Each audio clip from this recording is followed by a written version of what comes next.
Shadows in the Hallway, Chapter 1. First Bell. The hallway buzzed with laughter, chatter, and the metallic clang of lockers slamming shut. For most students, the first bell was a signal of routine, another ordinary day. For John Matthews, it was a warning. He adjusted the straps of his worn backpack, keeping his eyes low as he slipped past groups of kids clustered in conversation. His shoes squeaked against the freshly waxed floor. He tried to move quickly, invisible. But invisibility was something John never truly achieved. "Hey, Matthews!" The voice cut through the crowd like a knife. William Carter leaned against his locker, his arm draped casually around the shoulder of one of his friends. His grin was wide, predatory, and it made John's stomach tighten. John froze. "Morning," he mumbled, trying to keep his tone neutral. William pushed off the locker, his sneakers squealing against the tile as he sauntered toward John. "Morning?" He mimicked John's voice in a shrill falsetto, sending his friends into laughter. "Is that all you've got? At least say it with some confidence, man." Before John could respond, William's hand shot out and knocked John's books from his grasp. They tumbled across the floor, scattering papers like leaves in the wind. The hallway roared with laughter as other students turned to watch the spectacle. John bent down, his face hot, reaching for his math notebook before someone could step on it. His hands trembled, but he kept his mouth shut. Talking back only made things worse. "Careful, Matthews," William said, crouching down just enough to snatch one of the fallen papers and hold it high. "Don't want to lose your precious homework. I mean, without this, what would you have? Certainly not friends." More laughter. John clenched his jaw and stretched out his hand. "Give it back, Will." The crowd hushed for a beat. It wasn't often John pushed words out like that. William's eyes flickered with something, surprise maybe, but it quickly hardened into a smirk. He crumpled the paper into a ball and tossed it over his shoulder. "Oops, guess I missed the trash can." As John scrambled for the ruined paper, a different voice broke through. "Leave him alone, William." The words weren't loud, but they carried. Heads turned to see Pamela Diaz standing a few lockers away, her books hugged tightly to her chest. Her dark eyes were steady, unblinking, as she stared at William. William straightened, tilting his head. "And here comes the hero," he said, chuckling. "Pamela Diaz, Defender of the Week.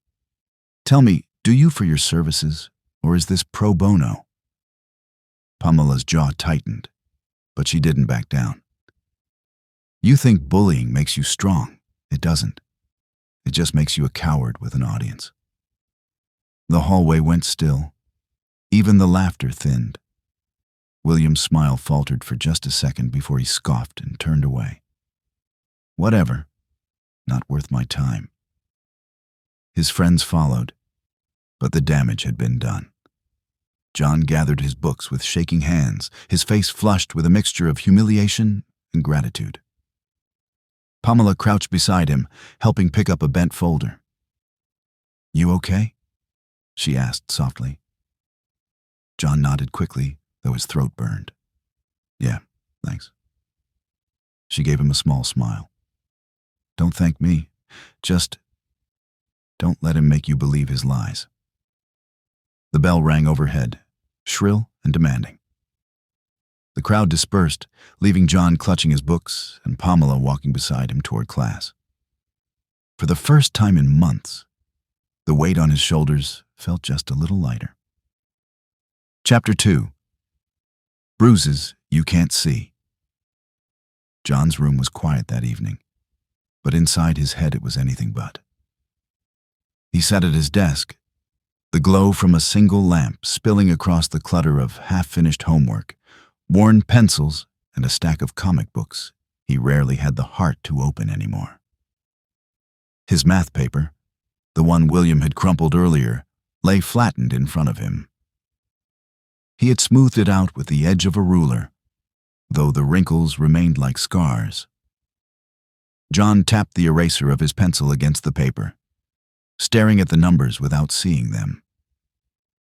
The laughter from the hallway replayed in his mind, louder than any voice in the room. Every chuckle felt like it had been branded onto his skin. "You okay, Johnny?" His mother's voice floated in from the kitchen. She always asked, but never pushed. He forced his voice to sound steady. "Yeah, Mom, just homework." There was a pause. Then the sound of the TV turning on told him she believed him, or at least pretended to. John leaned back in his chair, exhaling. The mirror across the room caught his reflection. A lanky boy with tired eyes and a slouch that looked heavier than it should. He frowned at himself, whispering, "Why can't you just be stronger?" The words hung in the air, bitter and sharp.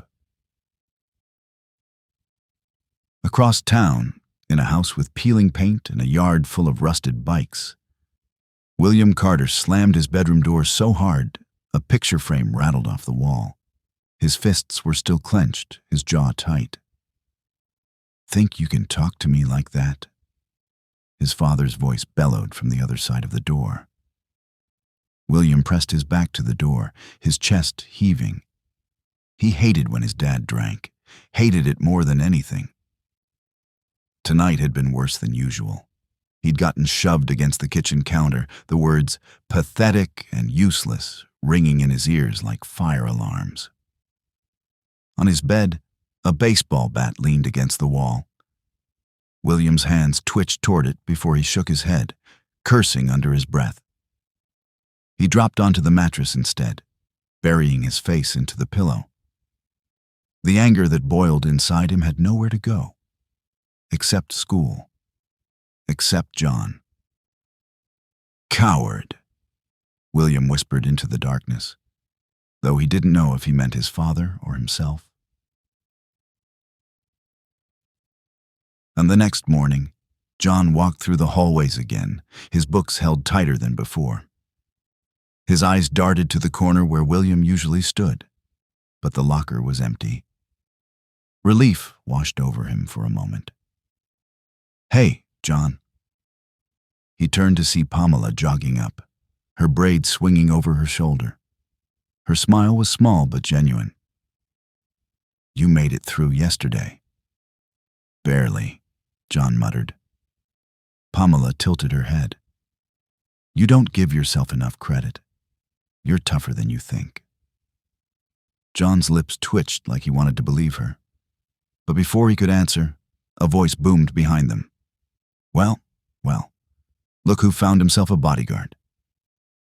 William was back, and the storm in his eyes was darker than usual. Chapter 3. Pamela's Choice. The hallway stretched like a tunnel, lockers gleaming under fluorescent lights. John clutched his books tighter, wishing he could melt into the walls. Pamela walked beside him, her presence both comforting and dangerous. Because being seen with her meant being noticed by William. William's footsteps echoed behind them, unhurried but heavy. His voice carried, loud enough for others to hear. "Look at this. Matthew's got himself a friend. Or is it a babysitter, Pamela? You keeping him from crying in the bathrooms now?" Snickers rippled through the small crowd forming nearby. John's throat closed up. He hated this part. The way people gathered, the way they fed off the cruelty like it was entertainment. Pamela stopped walking. Slowly, she turned to face William. Her dark eyes narrowed, steady, unflinching. "Back off, William." William raised his brows, amused. "Back off? You serious? What are you, the hall monitor?" He leaned closer, lowering his voice so only they could hear. "You don't want to get in the middle of this." Pamela didn't move. Her voice was calm, but there was steel underneath. "I'm already in the middle of it." The tension snapped. A few gasps came from the bystanders. John stared at her, wide-eyed, unable to believe she had just challenged William in front of everyone. William's smirk faltered for half a second. His hand twitched like he might shove John again, but instead he laughed, loud and sharp. "You've got guts, I'll give you that.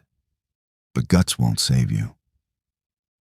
He shoved John's shoulder, just enough to make him stumble, then walked past them, his crew trailing behind. The hallway slowly broke apart, students dispersing with whispers. "Did you see that?" Pamela stood up to him. William didn't even hit her back. John bent down, collecting his spilled books with trembling hands. You shouldn't have done that," he said, his voice barely above a whisper. Pamela crouched to help him. "Someone had to." He shook his head, avoiding her gaze. "You don't get it. He's going to come after me now, worse than before." Pamela placed a book gently into his arms. Her voice softened, almost kind. "Then let him. You're not alone anymore, John." For the first time in a long time, John felt something he hadn't dared to feel at school: hope. But down the hall, William glanced back at them, his jaw tight and eyes blazing. His pride had been wounded, and William Carter wasn't the kind to let that go. Chapter 4. Notes in the Locker. The next few days passed like walking a tightrope. John expected William's retaliation at every corner. Every time a locker slammed shut behind him, every time a laugh echoed down the hall, his stomach tightened, bracing for the impact. But strangely, William didn't make a move. Not yet. Instead, something unexpected happened. On Wednesday morning, John twisted the lock on his dented blue locker, the metals squealing as it swung open. Amid the clutter of textbooks and loose papers, a folded piece of notebook paper lay neatly on top of his history book. John frowned, glancing around. The hallway bustled with students, none paying him any special attention. He reached for the paper, unfolded it slowly. Don't believe his words. You are more than what he says. There was no name, just a single letter scrawled at the bottom. P. John's chest tightened. Pamela. He tucked the note quickly into his pocket before anyone could see. His hands shook, not from fear, but from something he hadn't felt in a long time. Someone cared. Someone was watching out for him. But that afternoon, it happened again. Another note. This one read, "Keep standing. You're stronger than you think." The words felt like armor slipping over his bruised spirit. Every time William shot him a glare across the cafeteria, John's hand brushed the folded paper in his pocket, and the fear dulled just a little.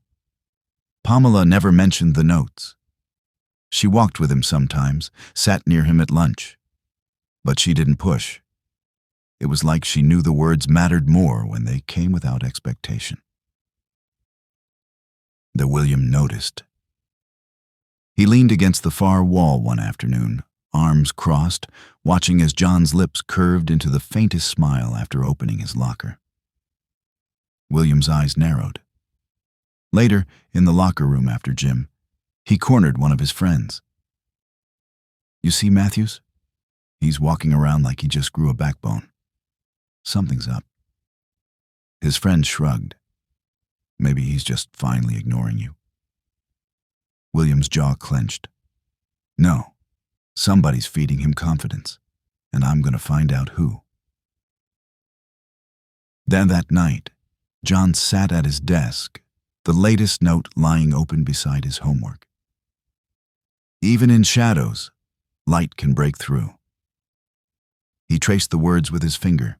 For the first time in years, he didn't feel invisible. He didn't feel worthless. He felt seen. And William Carter hated nothing more than losing control. Chapter 5. Breaking Point. The cafeteria was always loud at lunchtime. Trays clattering, sneakers squeaking, voices rising and falling in chaotic waves. For John, it had always been a battlefield. Today was no different. He sat at the far end of a long table, tray untouched in front of him. Pamela slid into the seat across from him, setting down her sandwich with a smile. "You look like you haven't eaten in days," she said lightly. John gave a half shrug. "Not hungry." Pamela tilted her head. "Or just nervous." Before John could answer, the air around them shifted. The hush that meant trouble was about to walk in. William Carter entered the cafeteria with his crew, swagger in every step. His eyes swept the room until they landed on John.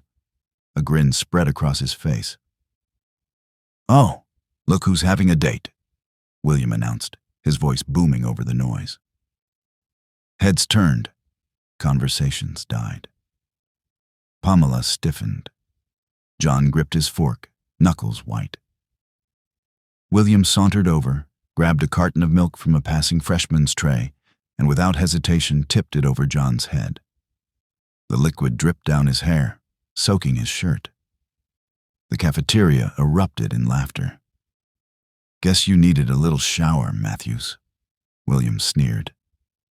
John's face burned. He stood, fists trembling, but his voice caught in his throat. His eyes darted around the room, all those faces, all those eyes watching him drown in humiliation. Pamela shot up from her seat, shoving William's chest with both hands. "What is wrong with you?" she snapped, her voice ringing out. "You think this makes you powerful? You're pathetic." The laughter faltered. A few students exchanged uneasy looks. No one ever talked to William that way. William's smirk twitched. He stepped closer to Pamela, lowering his voice but keeping it sharp. "Careful, Diaz. You're not untouchable. Keep standing in his shadow, and you'll go down with him." Pamela didn't flinch. "Better his shadow than your spotlight." A murmur rippled through the cafeteria. John swallowed hard, his heart hammering. His body screamed at him to disappear, to hide. But something inside cracked. He slammed his tray onto the table, the sound echoing like thunder. "Enough, William." His voice was louder than he intended, shaking but defiant. The entire cafeteria went silent. William's eyes widened for a split second before narrowing into a glare. John's chest rose and fell. He was drenched, humiliated, terrified, but he had finally spoken. Pamela stood at his side, chin lifted. William stared at John, his jaw tight, before finally turning away with a scoff. "This isn't over," he muttered, storming out with his crew. The silence lingered. Then whispers broke out across the room, not mocking, not cruel, but amazed. John sat back down slowly, his heart racing. Pamela placed a hand on his arm, her voice soft. "You did it. You stood up." John shook his head, water dripping from his hair. "He's going to make me pay for it." Pamela squeezed his arm. "Maybe. But today, you showed him you're not broken." For the first time in years, John felt a flicker of something he thought he'd lost forever. Dignity. And for William Carter, dignity in John Matthews was the most dangerous threat of all. Chapter 6. The Secret Revealed. The cafeteria incident lingered long after the last tray had been cleared. Whispers followed John through the hallways, not mocking this time, but murmurs of surprise, almost respect. It should have felt like a victory. Instead, it felt like a countdown. By the end of the day, John's nerves were shot. He walked home slower than usual, the strap of his backpack digging into his shoulder. His shirt still smelled faintly of spilled milk. Pamela caught up to him at the corner, her braids swinging as she jogged. "Wait up," she called. John glanced over his shoulder, managing a tired smile. "Brave? Walking with me in broad daylight." Pamela gave him a look. I don't care what people think. They walked in silence for a few blocks. The neighborhood was quieter here. Small houses with peeling paint and chain-link fences. It wasn't far from where William lived. Pamela's gaze lingered on one in particular. A house with a dented mailbox and 2 broken windows covered with cardboard. John followed her line of sight. That's... Pamela nodded. William's place. John stopped walking. You know where he lives? She hesitated, then sighed. I live 2 streets over. I've heard things, seen things. John frowned. Like what? Pamela bit her lip, as though weighing whether to say it. Then her voice dropped low. His dad. He's not kind, drinks too much, yells loud enough for the whole block to hear, sometimes worse. John's stomach sank. Worse? Pamela's eyes flickered with something heavy. I saw once. William came to school with a black eye last year, said it was from basketball, but it wasn't. I saw his dad shove him against the porch. I didn't tell anyone because... She trailed off, shaking her head. Because people don't listen until it's too late. The air felt colder. John's anger toward William tangled with something else. Pity, confusion, even guilt. He still has no right to treat me the way he does, John said softly. Pamela nodded. You're right. But it helps to know where the poison comes from. They walked again, the silence heavier this time. John glanced back at the house, at the cracked siding and the flicker of a TV through the window. William Carter wasn't just a bully. He was a boy who went home to shadows darker than the ones he cast at school. John shoved his hands into his pockets, the notes Pamela had written crinkling against his fingers. For the first time, he wondered if maybe, just maybe, William needed them too. Chapter 7. Fight or Flight. Friday afternoon carried a restless energy. The last bell rang, and students poured into the parking lot, backpacks slung over shoulders, voices high with weekend plans. John lingered near the bike rack, waiting for the crowd to thin. He hated being the last one out. It always made him a target. But something told him trouble was coming whether he hurried or not. He was right. Matthews. The voice cracked like a whip. John turned to see William striding toward him, jaw tight, fists balled at his sides. His crew trailed behind, but their usual smirks were missing. They looked uneasy, as if they knew this wasn't just another prank. Pamela, standing a few steps away with her books, froze. John, stay out of it, William snapped, his glare cutting to her. This is between me and him. John swallowed hard, his pulse hammering. His instinct screamed at him to run, but his legs refused. He was tired of running. William stopped a foot away, his voice low but sharp. You think you embarrassed me in the cafeteria? You think you can stand up to me now? John's hands shook at his sides. His voice wavered, but he forced the words out. I don't want to fight you, William. William shoved him hard against the bike rack. The metal dug into John's back, knocking the wind from his lungs. Then stop acting like you're better than me. Pamela dropped her books. William, stop. You don't have to do this. William's face twisted. His hand shot up, grabbing John's shirt collar. His breath was hot, his eyes blazing. But behind the fury, John saw something else. Fear. Pain. Something inside John snapped. He pushed back, not with fists, but with words. His voice cracked but rang out clear. I'm not better than you. But you're not better than me either. You're just scared, William. Scared of being hurt. Scared of going home. The words cut sharper than any punch. For a second, William froze, his grip loosening. His eyes flickered, panic flashing before anger smothered it. Shut up, he roared, shoving John to the ground. but his voice cracked in the middle, betraying him. A silence hung over the parking lot. His crew shifted uncomfortably. Pamela rushed to John's side, kneeling next to him. John coughed, clutching his ribs, but his gaze stayed locked on William. I know what it feels like. To hate yourself. To think you're worthless. But hurting me won't fix you. William's chest heaved. His fists shook. For a long moment, it seemed like he would swing. Instead, he spun on his heel, storming off with his crew trailing behind. Pamela helped John sit up, her voice trembling. Why did you say that? He could have... Because it's true, John said, his voice hoarse. He stared after William, who disappeared into the crowd like a shadow swallowing itself.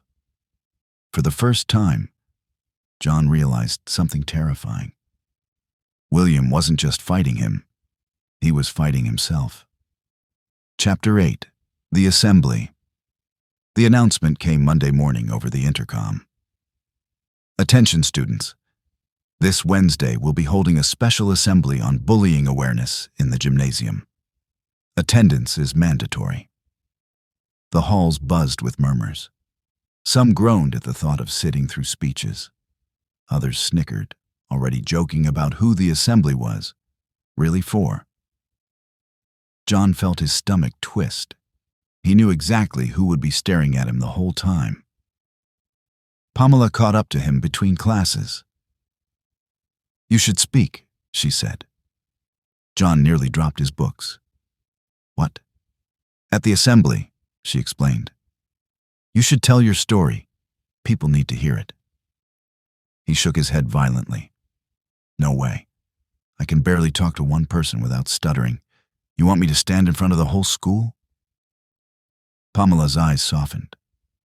John, you already stood up to William. You've done the hardest part, speaking your truth. That's just finishing what you started. John opened his mouth and then closed it. Deep down, he knew she was right. But the thought made his chest ache with fear. On a Wednesday came too fast. The gym smelled faintly of sweat and floor polish.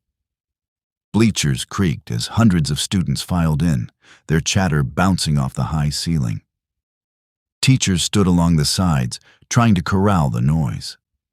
At the front, a podium with a microphone waited like a challenge. John sat near the back, hands clammy, trying to disappear into the crowd. Pamela sat beside him, her hand brushing his in quiet reassurance. The principal spoke first, droning about respect and community. Then a counselor shared statistics about bullying, her voice echoing off the gym walls. But the students weren't listening, not really. Their eyes glazed, their whispers filling the air. Then Pamela nudged John. Now. His heart stopped. What? She gave him an encouraging nod. You're ready. Before he could argue, the principal's voice rang out. At this time, one of our own students would like to say a few words. Please welcome John Matthews. The gym erupted into murmurs. John's legs moved on autopilot, carrying him down the bleacher steps. Every eye burned into him. His throat went dry. He wanted to turn back, but Pamela's steady gaze held him forward. He reached the podium. The microphone squealed. The whispers grew. John gripped the edges of the podium like a lifeline. His voice trembled. I don't know if I'm the right person to be up here. Laughter rippled from somewhere in the back. He closed his eyes, inhaled, and tried again. But I do know what it feels like. To be shoved, laughed at, humiliated, to wake up every morning wondering if it's worth showing up at all. The gym quieted. Even the restless shuffling stopped. I've been told I'm worthless, that I don't matter. And for a long time, I believed it. Until someone reminded me that those are lies. That the words of a bully don't define me. He paused, glancing at Pamela. She smiled through tears. I'm not up here because I'm brave. I'm up here because I'm tired of being silent. And maybe someone else out there is tired too. His voice cracked, but the silence that followed was louder than any roar. John stepped back from the podium, his chest heaving. In the bleachers, William sat stone-faced, jaw tight, fists clenched on his knees. For the first time, he didn't laugh. He didn't smirk. He just stared at the floor, as if John's words had found their mark. Chapter 9. The Breaking of Chains. The Carter house was quiet that night, but the silence wasn't peaceful. It was the kind of silence that pressed in on the walls, waiting to explode. William sat on the edge of his bed, staring at the floor. His fists rested on his knees, still trembling from the assembly. He could hear his father in the living room, the clink of a bottle, the low rumble of the TV. John's words replayed in his mind. The words of a bully don't define me. I'm tired of being silent. William clenched his jaw. He wanted to laugh it off, to call John weak, pathetic. But the words had cut through his armor, slicing into the wound he'd been hiding for years. He stood abruptly, pacing the small room. His eyes caught on the mirror above his dresser. For a moment, he didn't recognize the reflection. Eyes bloodshot, face twisted with anger and fear. He punched the wall beside the mirror, leaving a dent. His knuckles throbbed, but the pain felt better than the ache in his chest. Pathetic, he muttered to himself, echoing his father's voice. Weak. Worthless. The bedroom door slammed open. His father filled the frame, a half-empty bottle dangling from his hand. What was that? He barked. You break in my house now? William swallowed hard, his throat dry. Sorry, he muttered. Sorry? His father staggered into the room, jabbing a finger at his chest. You think sorry fixes anything? You're nothing but a disappointment. The words hit harder than the shove that followed. William stumbled back against the dresser, his chest burning. His father sneered, muttering curses as he left, the bottle knocking against the doorframe on his way out. William sank onto the bed, his body shaking. Hot tears stung his eyes, though he refused to let them fall. His fists pressed against his temples, trying to block out the voice that haunted him. But John's words pushed through the noise. Hurting me won't fix you. For the first time, William wondered if John was right. He sat in the dark for a long time, staring at the dent in the wall, at the boy in the mirror who looked more broken than he wanted to admit. His breath came in ragged gasps, but underneath the anger was something else. Something he had buried so deep it scared him to feel it. Shame. William dropped his head into his hands. For years he had chained himself to his father's cruelty, dragging it with him into every hallway, every shove, every laugh at John's expense. But now, those chains were starting to crack, and he didn't know who he was without them. Chapter 10. Light in the hallway. The hallways felt different that Friday morning. Not quieter, not less crowded, but different. Whispers still followed John as he walked, but they weren't the same whispers that once stung. They weren't mocking. They were curious. Some were even respectful. Pamela walked beside him, her arm brushing his. You did it, she whispered. You changed something. John shook his head. I don't know if I changed anything. William still. John. Pamela's voice was gentle but certain. You changed you. That matters. They turned the corner and froze. William stood there alone, leaning against the lockers. No crew, no smirk, just William. His eyes were tired, and there was no swagger in his stance. For the first time, he looked like any other kid in the hallway. John's stomach knotted, Pamela tensed at his side. William straightened, his hands shoved deep in his hoodie pocket. "Matthews?" he said, his voice low, stripped of its usual edge. John said nothing. William glanced away, then back, struggling with the words. "Look, He exhaled sharply. "I was wrong." The hallway seemed to pause around them. A few students slowed their steps, trying to listen without being obvious. William's eyes flickered to John's, then dropped. "I don't expect you to forgive me. I'm sorry. For all of it." Pamela's breath caught. John blinked, stunned. William Carter, the king of the hallways, was apologizing. It wasn't smooth. It wasn't eloquent. But it was real. John swallowed, his voice unsteady. "Why now?" William's jaw tightened. He shrugged, eyes wet though he tried to hide it. "Because you were right. Hurting you didn't fix anything. It just made me more like..." He trailed off, unable to finish. John didn't press. He didn't forgive. Not yet. But he nodded, the smallest gesture of acknowledgement. William gave a faint, almost broken smile. "That's enough."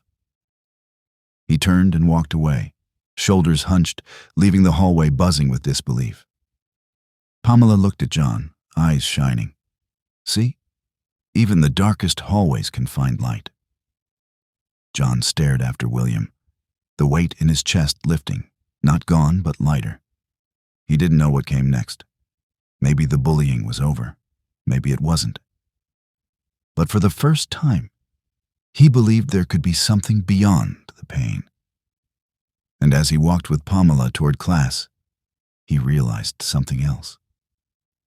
He wasn't invisible anymore. He never had been.